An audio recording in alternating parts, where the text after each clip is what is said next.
রিতার লাইফস্টাইলে সবাইকে স্বাগত। আজকে আমি প্রেসার কুকারে খুব কম সময়ে ছোলার ডাল তৈরি করা দেখাবো।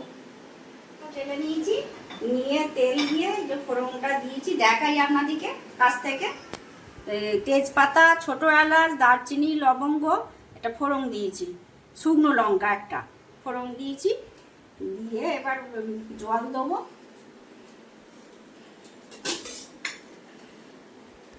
এটা নেড়ে চেড়ে নিলাম, এবার জল দিয়ে দিচ্ছি। জল দিয়ে এবার ছোলার ডালটা, এই যে ছোলার ডাল 8 ঘন্টা ভিজিয়ে রেখেছিলাম, এটা দিয়ে দিচ্ছি।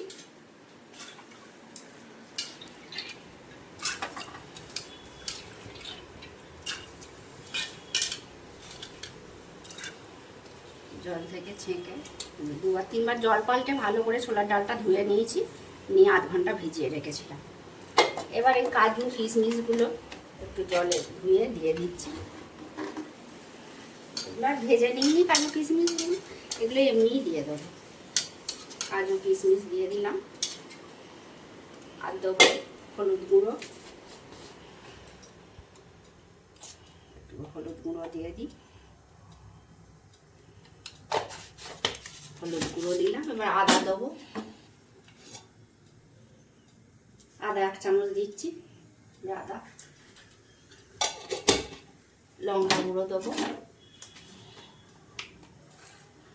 সমান সমান, অল্প দেবো ঝাল, বেশি ঝাল দেবো না। আর জিরে গুঁড়ো দেবো,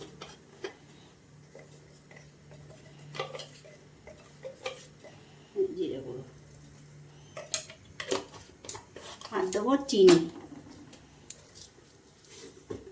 একটু মিষ্টি মিষ্টি হবে, এই চিনিটা দিচ্ছি।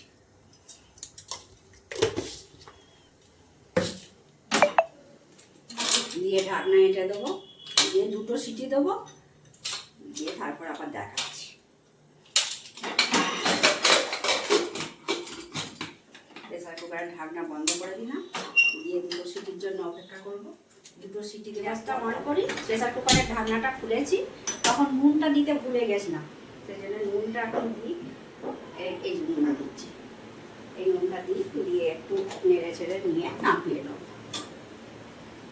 এই যে এরকম হয়েছে,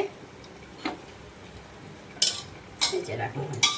এবার এটা নেড়ে ছেড়ে নিয়ে নুনটা দিয়েছি, নামিয়ে নেবো। ঝটপট রেডি হয়ে গেল ছোলার ডাল। দেখাবো। আর আজকে তাহলে ভিডিওটা এখানেই শেষ করছি। যদি আপনাদের ভালো লাগে লাইক, কমেন্ট, শেয়ার ও সাবস্ক্রাইব করবেন। দেখা হচ্ছে পরবর্তী ভিডিওতে। আপনারা ভালো থাকবেন, সুস্থ থাকবেন।